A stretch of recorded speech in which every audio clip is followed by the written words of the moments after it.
When I came back from lunch, I found my mom causing a scene near the office stairwell. There she was, clad in her cleaner's uniform, bowing and apologizing to the boss's daughter, who was soaked in her suit. It looked like she was on the brink of kneeling down to apologize. My mom, a single mother, had been raising me while juggling part-time and temp jobs for years.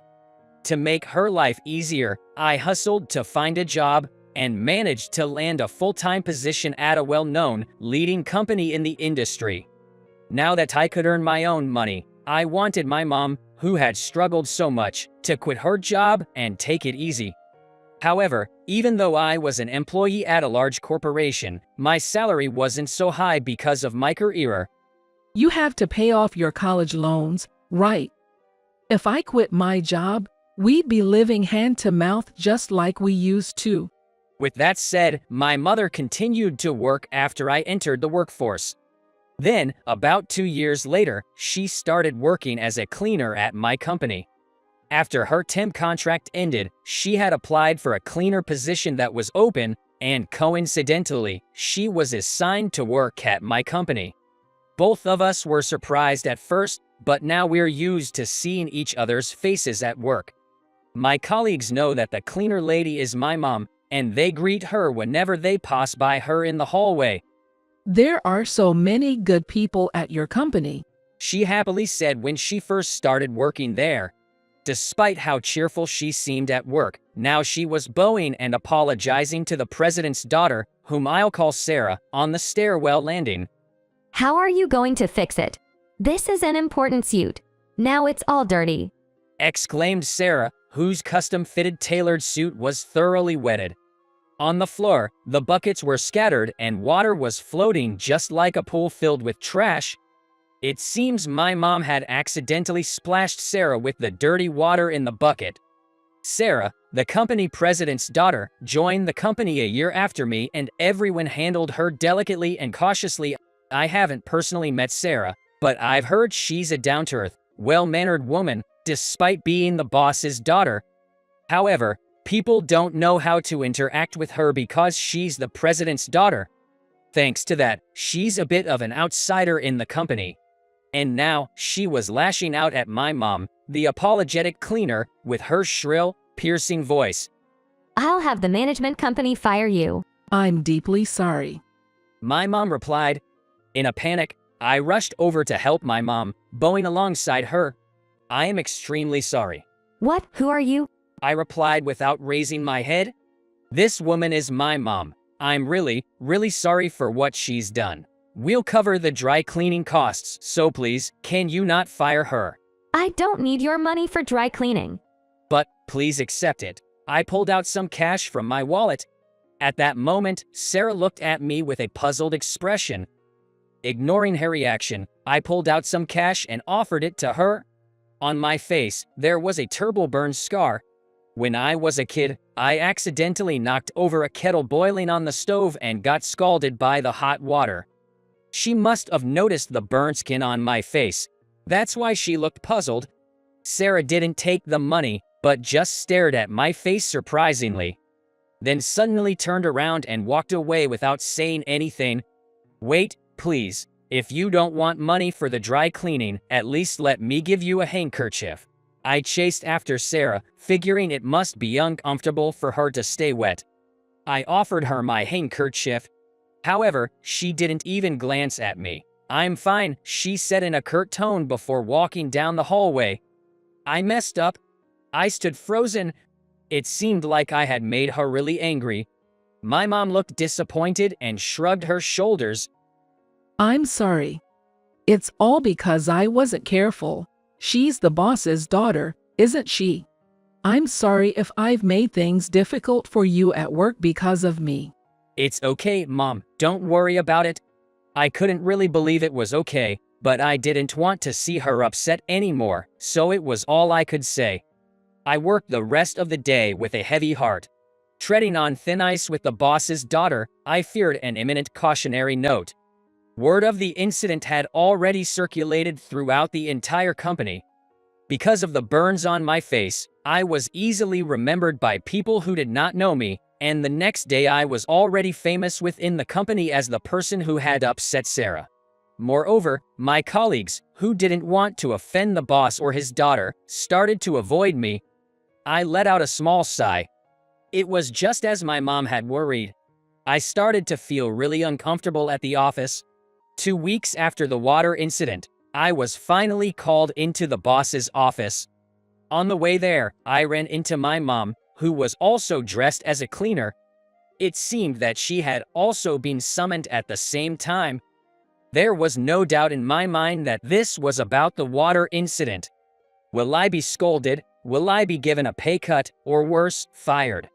While these dark thoughts whirled around in my head, I knocked on the door to the boss's office. "Excuse us."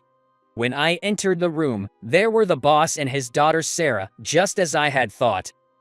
I'm sorry for asking you both to come here. I bowed deeply to the boss and his daughter. I am truly sorry for getting your daughter's clothes dirty. My mom also bowed at a right angle to them. I am really, really sorry for my carelessness. I don't know how to apologize. We will certainly compensate you, but could you please reconsider any punishment for my son? He was just trying to protect me. Mom. Seeing my mom pleading for my innocence with a trembling voice, I felt a burn in my chest. Please, both of you, raise your heads. The boss's voice over my head was unexpectedly calm. I raised my head, feeling perplexed. The reason I asked you here today is that my daughter wants to talk to you about this incident. Sarah. Yes? Prompted by her father, Sarah stepped forward. Her face wasn't full of anger or contempt, but surprisingly, it was filled with what looked like regret. I'm terribly sorry for what happened the other day. Sarah, bowing deeply and politely, just as I had done earlier. My voice and my mom's overlap. Huh? Sarah lifts her head, a downtrodden expression on her face, and explains. The suit I was wearing. It belonged to my deceased mom. More accurately, it was my mom's suit, tailored to fit me after her passing. It's something I cherish greatly. When it got wet, I just lost it. I said things I shouldn't have. I'm really sorry. And on top of that, on that day. To break down Sarah's story, it was something like this. Sarah, the boss's daughter, was treated like a delicate object in the company, as everyone, including myself, knew. People were considerate about her, thinking they shouldn't give the boss's daughter tough assignments or upset her in any way. This resulted in her not getting much work in her department and being relegated to simple tasks. Sarah was fed up with such a daily routine. I wanted to take on more challenges. I wanted to earn recognition through my own efforts, to carve out my own place in the company. For Sarah, the constant consideration she received because she was the boss's daughter was nothing but a burden. So, one day I told my supervisor, please give me a chance. And so, Sarah got involved in a big project in collaboration with other companies. When she got a grasp on the project and could follow the meetings smoothly, Sarah was assigned to prepare an important presentation. It was her first big assignment, and wanting to give it her all, she had her mother's suit tailored and wore it to the presentation as her battle dress. That was the day when I got splashed with water. The presentation she gave in her mother's suit, however, didn't go smoothly due to her nervousness and lack of experience. Of course, I didn't expect everything to go smoothly from the start. But the shock of not being able to fulfill my role, even after I was given such a big job. And then, when she was feeling down and returned to the office, my mom accidentally splashed her with dirty water from the floor cleaning bucket when she slipped on the stairs. All these incidents added up and caused Sarah to lose her temper. I'm really sorry. I lost my temper, which isn't befitting of an adult. I couldn't control my emotions with everything going wrong. I yelled and caused such an unpleasant scene for you. I truly apologize. Oh, it's not like. My mom looks flustered as Sarah bows her head again. I'm the one who should apologize. I stained your mother's suit. It's a very precious item, isn't it? I'm truly sorry. I don't know what I can do to make it up to you, but please, at least let me compensate you in some way. It's not a big deal. It's all right. The one who said that was the boss. I've sent it for dry cleaning now, but they said the stain should come out easily. No need to compensate for anything. Please, don't worry about it. Oh, really? That's a relief. My mom breathes a sigh of relief. I wanted to thank both of you. Said the boss. Hub. I asked him back. Thank us. It was only after hearing about this incident that I realized my daughter, Sarah, might be emotionally unstable. Until recently, she never had such explosive outbursts of anger. It made me realize that I need to make time to have a conversation with her. And it was only after talking to her that I came to understand that she was feeling uncomfortable and stressed at work. If it weren't for this incident, I might have continued misunderstanding Sarah. Looking at it that way, this incident turned out to be a blessing in disguise for me. Both of you gave me the opportunity to have a heartfelt conversation with my daughter. Thank you so much. Oh, don't mention it. The unexpected words of gratitude from the boss left Bob and my mom feeling both humbled and flustered. Then the boss turned towards Sarah and said, "So Sarah, you had something else you wanted to talk about with him, right?" Yes? Sarah nodded in agreement. Then, she pulled out a slightly worn-out amulet from her pocket. She presented it to me. Bob, do you recognize this amulet? The amulet had the words "academic success" was embroidered it. I looked at the amulet, tilted my head for a few seconds, and then, "Oh, Ido, is this?" I thought so. That was you, wasn't it? Sarah smiled with delight. A scene from a winter's day during my 8th grade flashed back in my mind. It was the morning of my high school entrance exam. I had been asked for directions to the hospital by a young girl about my age. The girl seemed desperate, admitting that she didn't understand the New York City's complex transit system. I knew the trains in New York could be quite confusing and wondered how I could explain it to her in the simplest way. In the end, I decided to accompany her to the nearest station to her hospital. I had left my house considerably early, intending to do some last-minute studying at the test venue, so I had plenty of time. As a result, however, I couldn't get to my studying. During the train ride to the hospital's nearest station, I learned about the girl's circumstances. Her mother was hospitalized at the hospital we were heading to. Her father was usually busy working to cover her mother's medical bills and had no time to come home. So, she lived with her grandparents on her father's side in the countryside and hadn't visited New York since she was in elementary school. She had received news last night that her mother was critically ill, so she had taken the earliest train to New York. That's why she wanted to get to the hospital as soon as possible. But she got lost in the intricate transit network of New York. She was genuinely thankful to me for helping her. As she raced through the ticket gates at the nearest station to the hospital, I handed her the lucky charm I had with me at that time. I felt anxious sending her off alone with her tearful, anxious expression. But I had my own exam to focus on, so I couldn't go with her. "I'm sorry. This is all I have because I'm a student. I hope your mom gets better, with all my heart," I told her. The amulet had the words "academic success" engraved on it. It was me who was lost that day, said Sarah. I managed to reach the hospital after that, and I was able to talk to my mom for a little while. I think if I had been lost for another 5 minutes, I wouldn't have been able to see my mom. So I'm really grateful to that boy. I remembered him when I saw your face the other day, Bob. This one, right? I pointed to the large burn scar on my face. Probably, Sarah in her younger days remembered this scar of mine. Yes. Sarah hesitantly nodded.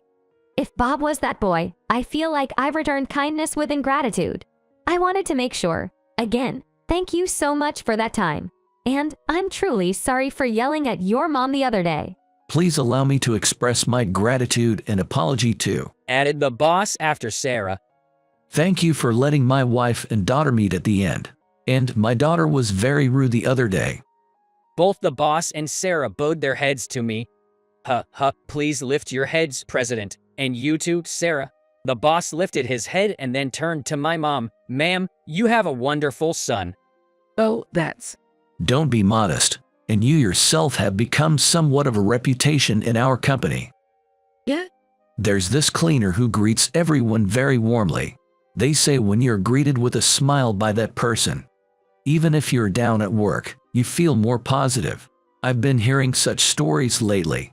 That cleaner is you, isn't it?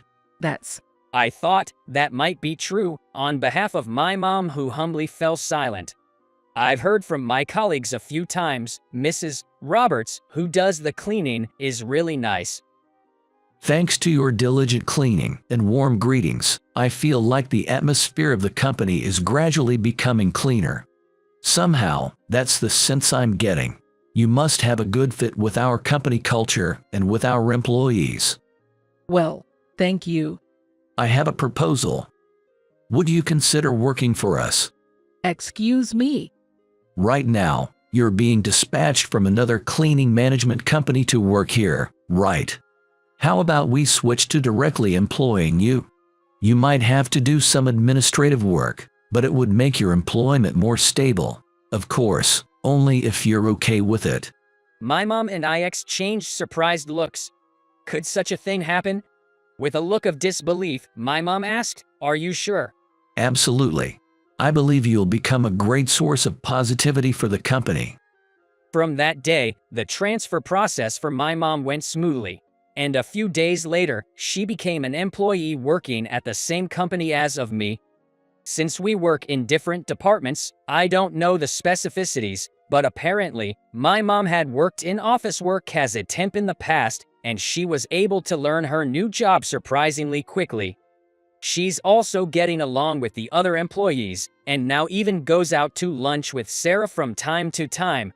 Maybe Sarah sees a mother figure in me, my mother suggested.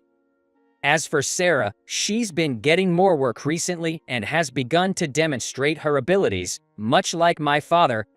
She's starting to gain confidence as her skills are increasingly recognized. Her mental state has stabilized, and she's no longer as emotional as she used to be. Looking at Sarah, finding her place to shine makes me feel relieved.